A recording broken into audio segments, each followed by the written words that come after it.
Cuba has fallen.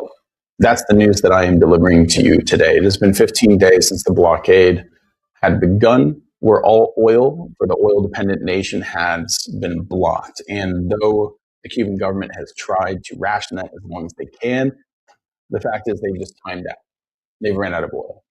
So what we're watching right now is the complete collapse of the Cuban national energy grid. There are pockets of generated power for military bases and bunkers, compounds like that that don't help the people. For 95% of the population, over 11 million people are now without power, and that power is not coming back on. Our focus on this series has really been to highlight what's going on for the Cuban people as themselves, not just the melodrama that's playing between the Cuban government and the American administration. And over the past 15 days, the Cuban people have been living through what is essentially an apocalyptic scenario, but only kind of on the precipice. As of today, it goes full-blown apocalyptic in Cuba. We're no longer tracking blackout hours. We're now going to start tracking the survival metrics, water access, food spoilage, and of course, cholera outbreaks.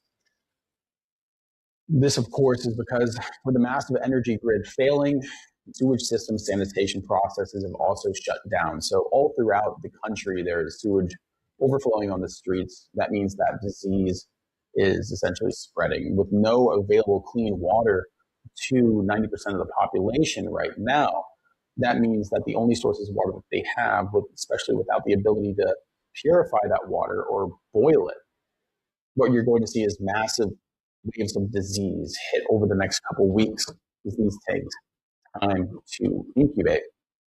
It's going to run through the population of 11 million people in a country 90 miles south of Florida. Now, there was an announcement by the Russians 2 days ago that they were going to be sending humanitarian aid in the form of fuel to Cuba, but yesterday, Russian state-flagged tanker Academic Passion declaring its cargo of humanitarian fuel was actually stopped 12 miles outside of Cuba and boarded by U.S. forces. So as far as anyone breaking the blockade, it looks like there is a kinetic stalemate that's happening right now. But what does that tell the Cuban people is that there's no help coming. There's no oil coming. But because yesterday of a massive fire in the most important oil refinery in Havana, even if oil did come in at this point, say a negotiation was made between the Trump administration and the Castro government in Cuba, the fact is there'd be no way to process any kind of oil. So there's nothing that the people of Cuba can do right now. They've been reliant on a failing infrastructure for too long. And now that it's shut down and the only way to process oil for fuel, at least the fuel that people use, there's no way out of this. There's no way out of this. It's funny to hear how he describes the conditions in Cuba right now. I'm Cuban American. I grew up here. My family immigrated to Cuba. A lot of these issues, a lot of the wounds that we're feeling today in Cuba are self-inflicted. But I need you to understand that this is the circle of life. The mentality that it took to turn my home country into a communist Marxist wasteland is it's a mind virus at best. That type of mentality, you can vote your way into it, not vote your way out of it. It's something that has to die. But once that mentality dies, once the reinforcing government apparatus dies, once the enforcement put around it where they've dug in and they've accepted this mentality and this way of life in Cuba, this communist bullshit, it all must die. The administration, the people, they must be replaced with fresh new people. People don't understand why we hate communists, why we left Cuba. The reason we hate communists is because communists love the state. They don't want to be humans. They want to be slaves. Communists want the state to take care of them. Look at the United States. The entire American population, for the most part, let's be honest, they hate American black people. Why is that? American blacks love the state. They live off the state. They beg for a living. They lie. They complain. They scam the state for money. They don't want to work. They don't. They want to be taken care of. They want the state to be their parents. They want the state to raise their kids. That is something that was taught to them by the king of the communists in America, which is Martin Luther King. The entire world chooses to move to the United States. Now, we found out a lot of people move here and they get on welfare. But for the most part, a lot of people move here for the opportunity to work. When we come to the United States, we came here to work. If we wanted to live off of welfare in the state, we would have stayed on the island. So that's why you don't see a lot of sympathy for the Cuban country or the Cuban people, because once we come to the United States, well, we hate communists. If you look at the left and the Democrats, they want you to be a communist. Everything is to convince you that communist is the way. Communism is the way. In Cuba, this is what happened to us back in the 50s. They had a man named Fidel Castro, and he brought a communist Marxist revolution. What he did was the country's population is of dark-skinned people that looks like me, but my mother is white and fair-skinned. They convinced the dark people that the reason you're poor is because you're dark, and all the fair-skinned light people from Europe that live here, they're taking all of your money. They don't want to convince them it's anything to do with your work ethic, what you're doing, how you're building yourself up, the society at whole. No, no, no. It's all based on your looks. Sound familiar? It's literally the same playbook and the lies that blacks say here in the United States. And it's the same exact push for communism. They want you to give up everything you have because they compare themselves to you. And the fact that you can work and you can earn a living and you take care of your family, you give them a complex about themselves. That's why they push for equity. They want everyone to be equally poor so that they don't feel inferior. The problem is when darker people move here from Africa or other Caribbean nations and we work and we have families and well then all your excuses of racism they go out of the window and then people kind of see through them and they say I think you're full of shit because these people from Madagascar and Mozambique and Nigeria, they come here, they become doctors, dentists, they don't even speak the language. So how are they running laps around you native born blacks who are Americans, who have citizenship, speak the language, but here you are talking about racism and oppression 60, 70, 100 years after Jim Crow or whatever stories of the fake slavery. The reason we don't like these people here in the States is because they remind us of what we got away from. They use those same tactics in Cuba. They told the people that the cure to racism is communism. So what they did was they used the darker skinned people to start a revolt and to push fair skinned, light skinned, white looking Cubans out of the country. And what they did after that was they just dug in. They dug in and they solidified a mentality around communism based on your color, and they drove the country into hell for almost 100 years now, 80 years plus. The Bay of Pigs in the 60s, but it started before then. It started before Celia Cruz even became a big musician. It was in the 40s and the 50s when the country was a prosperous nation. We're so close to the United States adjacent. It was a booming metropolis. It was damn near a suburb of Florida where all the people with money would go to get away. We had an economy. And the communists came and they took over the means of production. They stole everything. And all they had to do was get you to fight for them by making it based on your insecurities about your color. We're fighting black communists in the United States right now, every single day. And all they want to do is tell you about their color and, oh, I'm black, I'm black, I'm black. And it's just the same playbook, but it's old. Jesse Jackson's dead now. He told them that they're Africans. Never been to Africa, don't speak an African language. There's literally people that migrate here from Africa. Those are actual African Americans. Elon Musk is a fucking African American.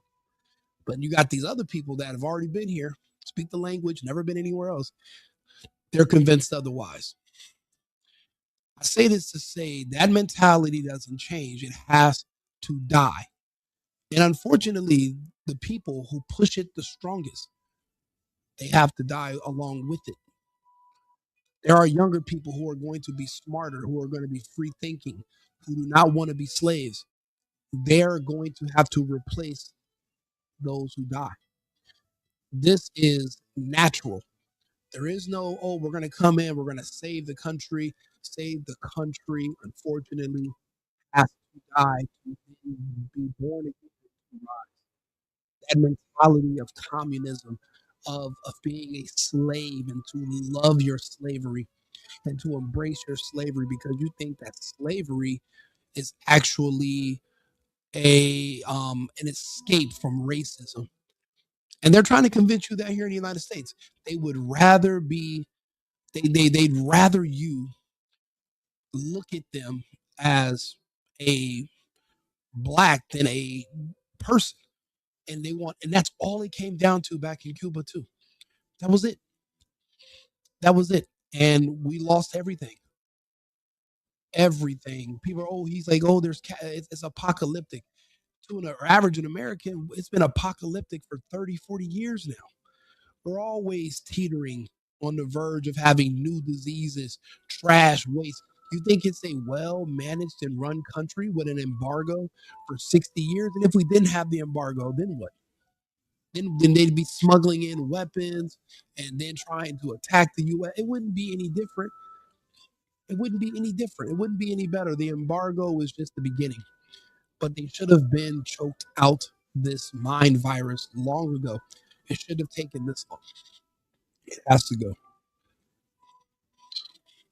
State-run internet and cell service has essentially gone down. The only way of having any kind of communication in Cuba right now is through amateur ham radio operators and whoever was able to smuggle in satellite phones before the blockade actually happened.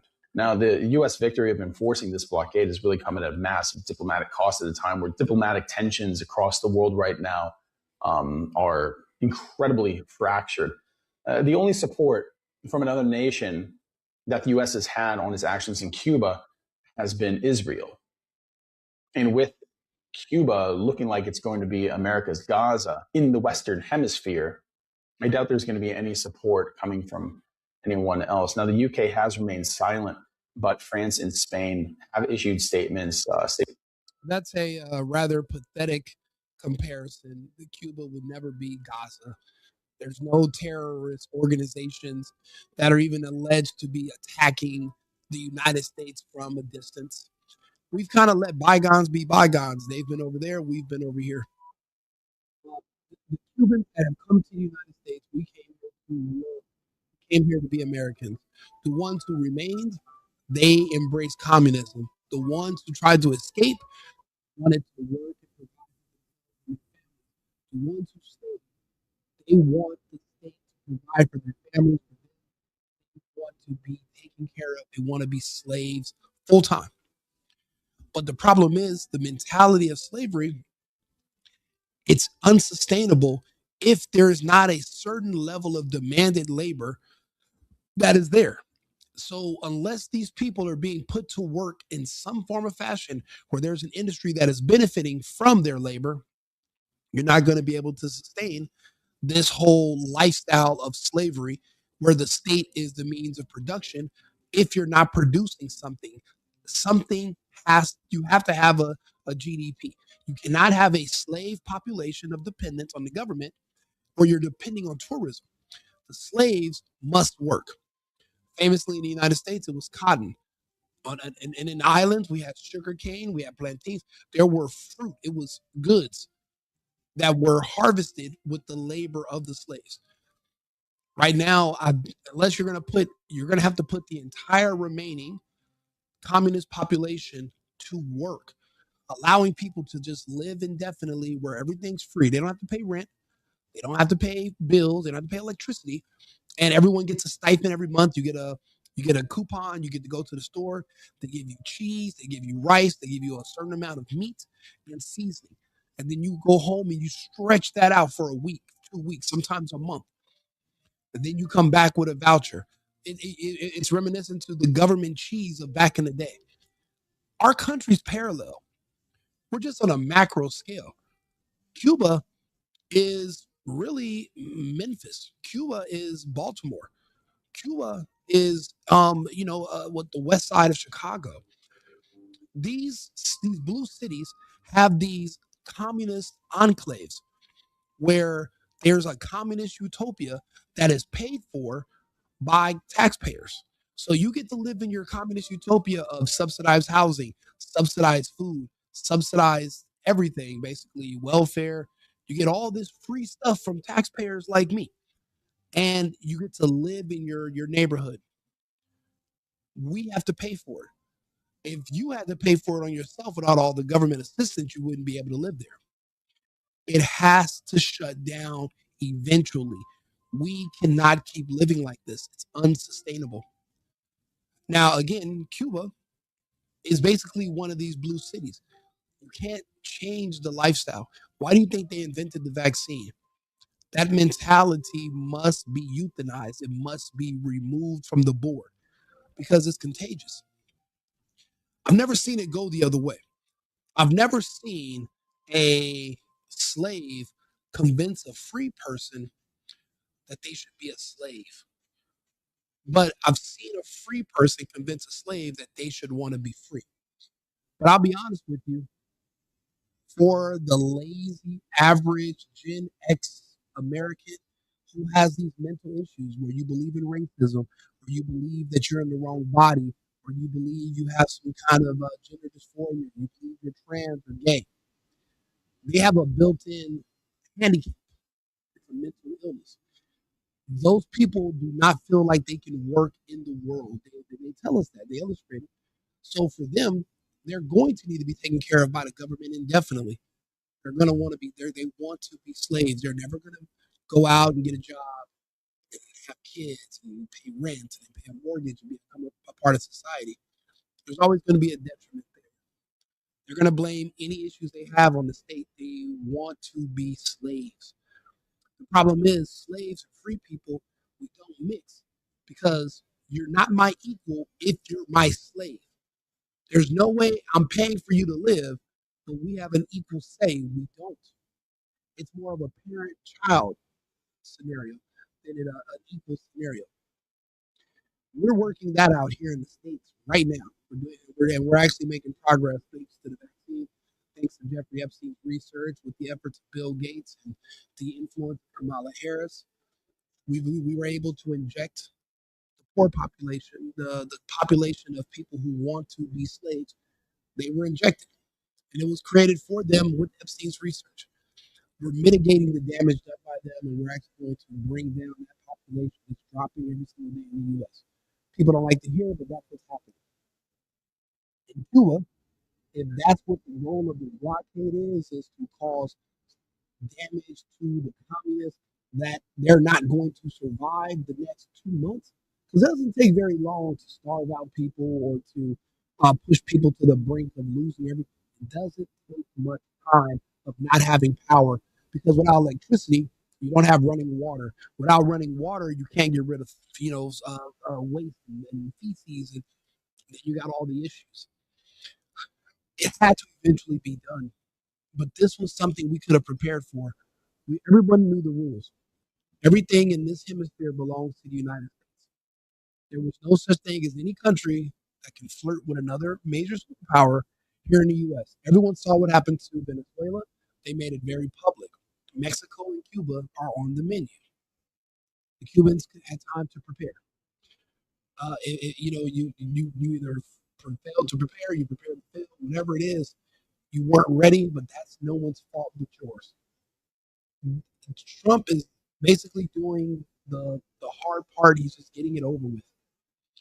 We want Cuba to be a part of the United States. We want Cuba to be stable, but the people in Cuba have to learn to work. They have to learn to be self-sufficient.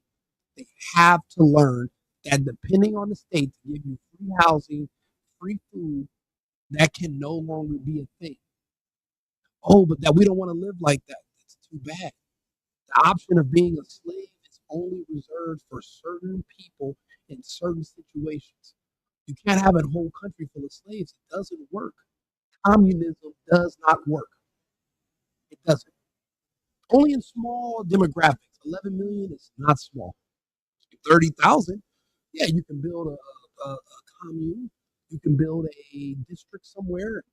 Everyone, what is this? To each progression is to each's need, or you guys can apply it there. The problem is there are going to be people that are going to hold out who are not going to work, and you're going to have to be their slave because you're going to have to make up for their labor. For what they don't want to do, now you're going to have to do, but they're going to still want equal access to all of the whatever is yielded from the efforts, and that's not fair. It's going to be a problem. So it doesn't, and in a small, and like I said, in small communes, small enclaves, you can figure it out, but it doesn't work on a large scale. Cuba's going to have to die in a certain, and the communist Cuba is going to have to die in its current state and be born against something greater. And by greater, I mean something that's free. There's no master anymore. We can have elections. We can choose leaders in Cuba. We can choose people who are going to help us manage. We're going to learn how to budget. We will learn how to pay for expenses, live within our means. We will learn how to build industries. Everyone cannot just live off the government, and you're not allowed to talk to the locals because you can spread capitalism to their mind and then they'll spread it to other people. This whole thing where you don't work and someone else takes care of you is poison. And over here in the US, they're trying to poison you and your kids every day. Now your kids are coming home and saying, well, we have all this money for war.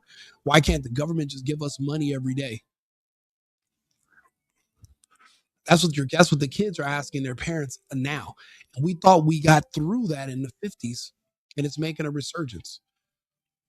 People want to be slaves at extreme rates here in the US because they don't understand what comes with it. What comes with that is we have to reduce the population. If you want to be a communist, we got to get rid of millions of you, millions for it to work. But you can sustain yourselves, learn to be independent, learn how to be free. And then we don't have to do that. And then you can live. But death is the only thing that communism has to offer. Why do you think Kamala Harris and Biden, why do you think at their campaign rallies, all they offered you was abortion? All they offered you was a killer vaccine for a virus that didn't exist. They Death is the only thing they can offer you. Nothing else. Hopefully, we're going to be able to choose freedom after this, and we'll have better new leaders, younger people that are going to step up. But the old ways of using racism as an excuse to be a lazy, those days are over in Cuba, and hopefully they're going to be ending here in the U.S. as well. Being a grave concern. But UN Security Council meeting is calling to condemn the U.S. actions because it's leading to a mass starvation of people. Now, be assured that if that's what this leads to, which it most assuredly will at this point, because even if you bring in food, there's no way to cook it. Even if you bring in oil, there's no way to process it. This would be the largest humanitarian crisis that is now happening here in living history on the Western Hemisphere. And it's caused by the American government, the American military, and the Western alliance is completely fracturing over the morality of this siege. So to summarize this all kind of on day 15, the countdown is officially over. The national energy grid is down. The island of Cuba has gone dark. The escape routes are closed, and the superpowers are in a kinetic standoff at sea. And the problem is, you cannot import Cuban people to a country unless you are going to make them your slaves and you're going to feed them and house them for free forever. In their current mindset right now, You cannot take the average communist Cuban and just repatriate them to another country. It never works. Why do you think we're all just huddled in Cuba, dark and dancing? Because there's nothing else that we can do. You're importing a liability. The only thing you can do for a Cuban that's dark in Cuba right now is bring them to the US, put them on welfare, put them on WIC, put them on Section 8, and let them just live out the rest of their days being cared for by the American tax dollar. We can't do that. We're going to have to stay in Cuba, and it's going to be a sink or swim scenario. If you don't work, you don't eat.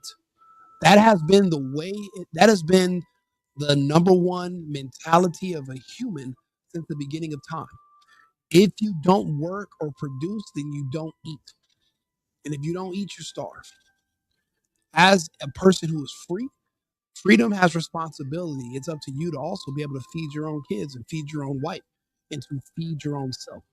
Not to be a dependent, not to be a slave of the state. That's why I said that mentality and people who think like that will have to die along with Cuba.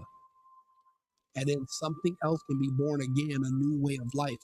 But those people who refuse to work and they just want to sit around all day, they hustle a little bit, they sell soda, they sell candy, just a little bit enough money to get by.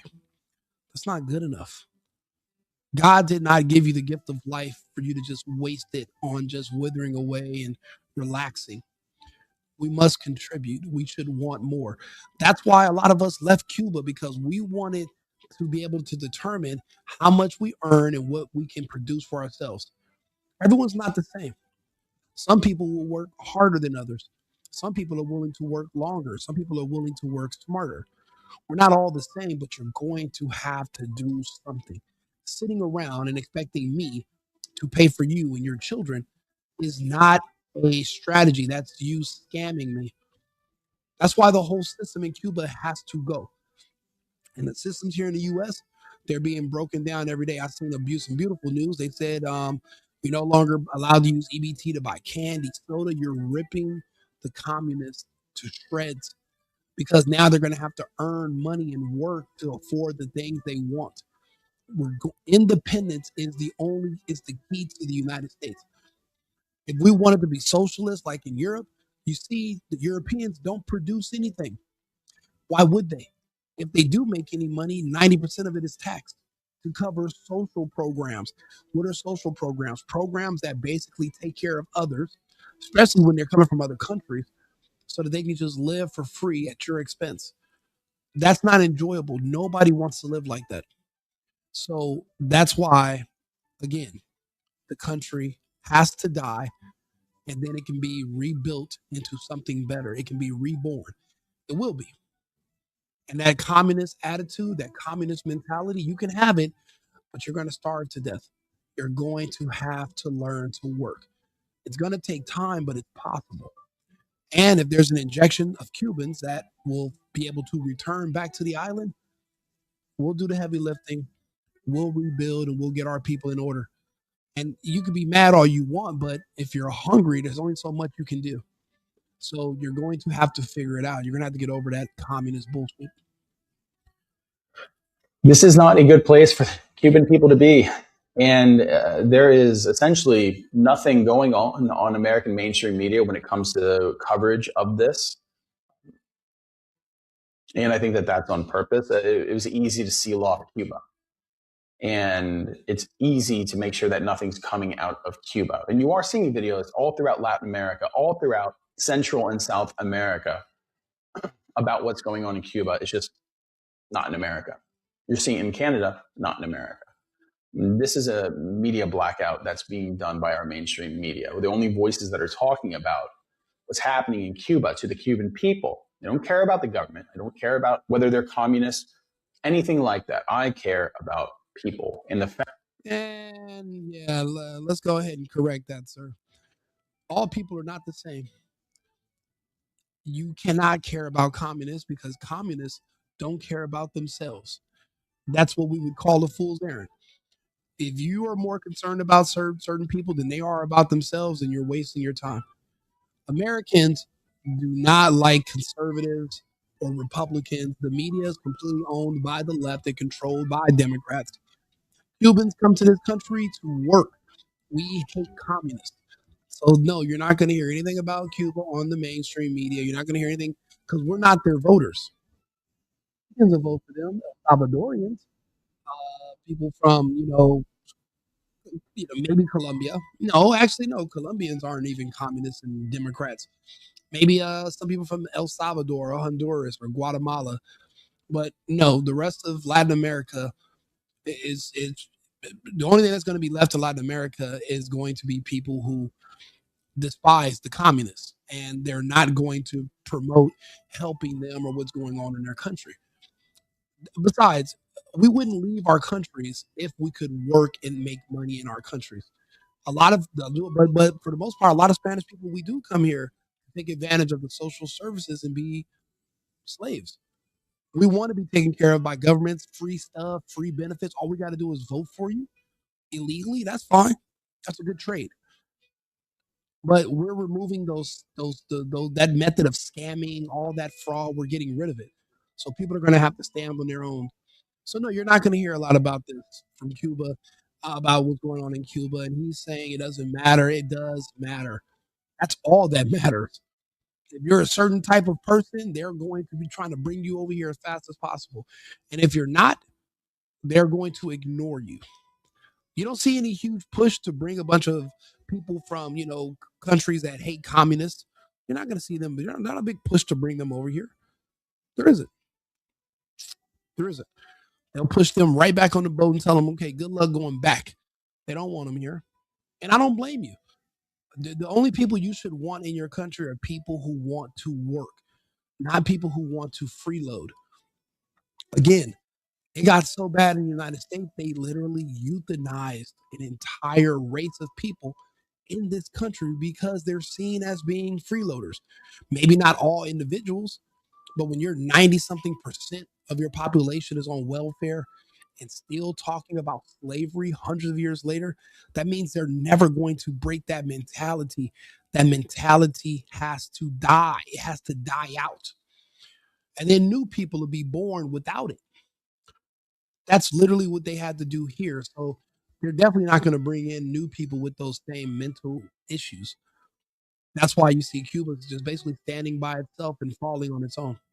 The fact that we, as Americans, by our silence, are condoning 11 million people being thrown into an apocalyptic scenario where they're deprived of food, of water, of healthcare, where children are becoming casualties, where the elderly are becoming casualties, anyone, anyone with chronic illness are becoming casualties, and soon the young and the healthy will also become casualties as disease runs through the population, as the lack of clean water or the absence of water altogether throws the people into absolute shock and a state of.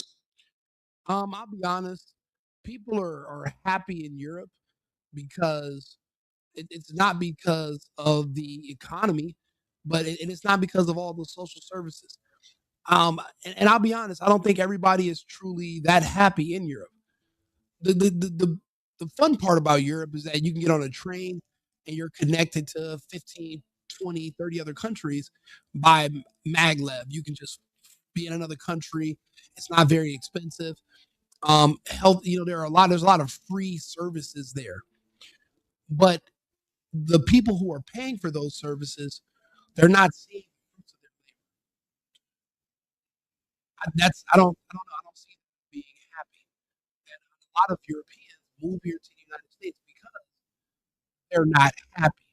The people who don't leave are those who are benefiting from basically living as slaves, where they're part-time slaves. They're being subsidized, which is a form of slavery as well. The state is giving you money to live. Statists, yes, they are going to say how happy they are because they're benefiting from people who work in the rock. But those Europeans who are tired, well, they repatriate themselves, come to the United States, and they actively work against communism and communism. Socialism is just the political form of communism. It's all basically removing the responsibility for oneself, putting the burden burden on the state and on others. No, they're not happy about it. They want to work and build businesses and do work and take care of themselves. A lot of them have moved to other countries. They've moved to the United States and they've started doing business here. But those who benefit off of living from the state, the difference is also in Europe. You guys are at a negative birth rate, depending on your skin color. So just to keep your society going, yes, you've had to mass migrate people from Northern Africa, Kenya, and you brought them all to those countries, and they have their own separate enclave. They never became citizens of that country. They have their own separate communities. They live in their own separate worlds.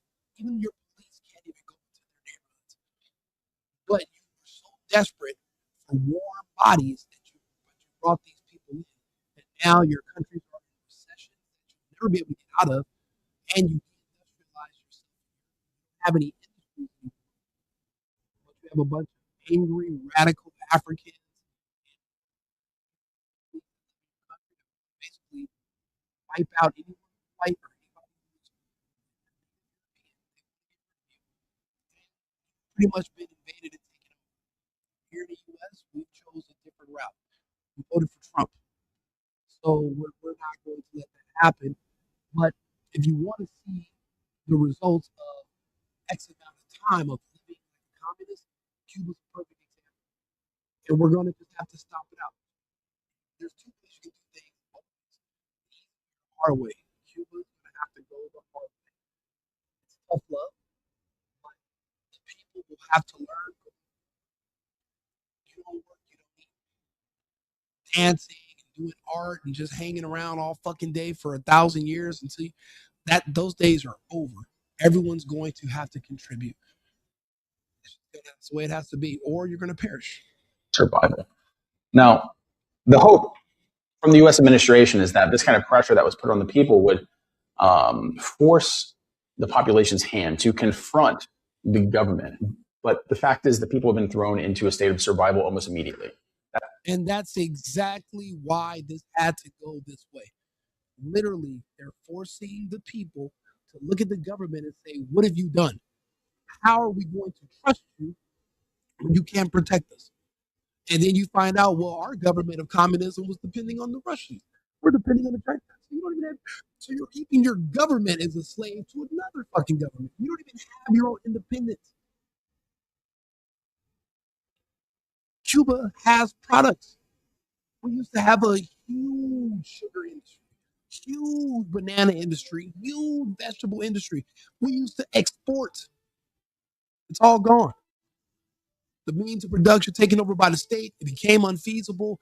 Everything had to shut down. And then everybody became a dependent on the slave state. But guess what? At least you didn't have to worry about racism. Oh, yeah, because all the white people with money are gone. So you feel better now? You're poor as fuck. You're a permanent loser.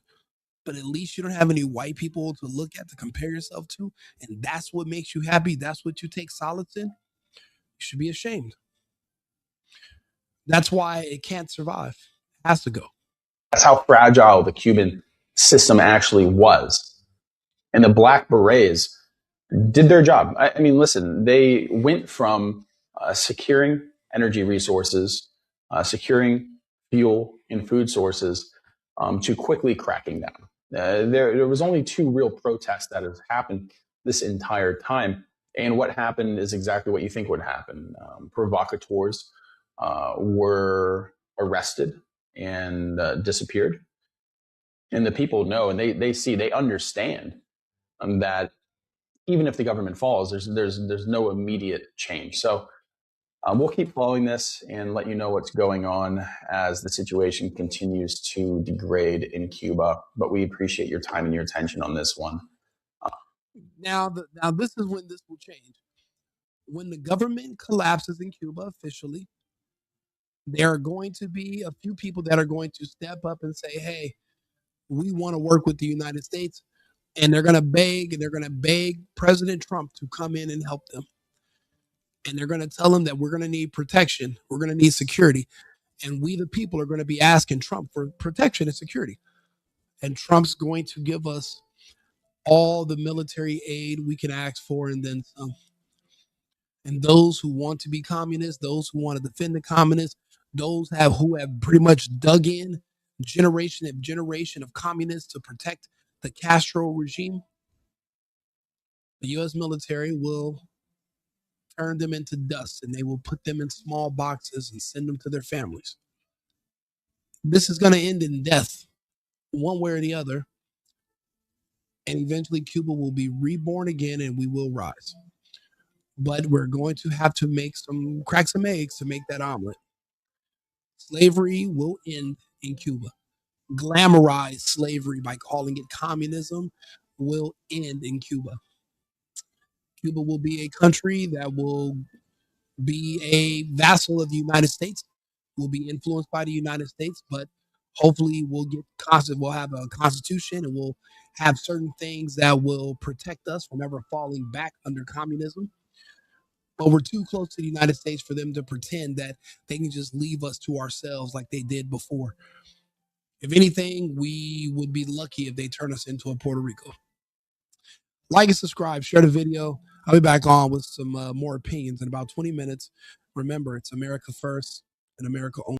I've been needing to find a new apartment, which has not been easy with credit as bad as mine. Luckily, I found cosigning.com. They connected me with a cosigner who helped me get my dream apartment for me and my dog. I just paid a small fee and was able to move in fast. Get the cosigner you need for the apartment you want. Check out cosigning.com today.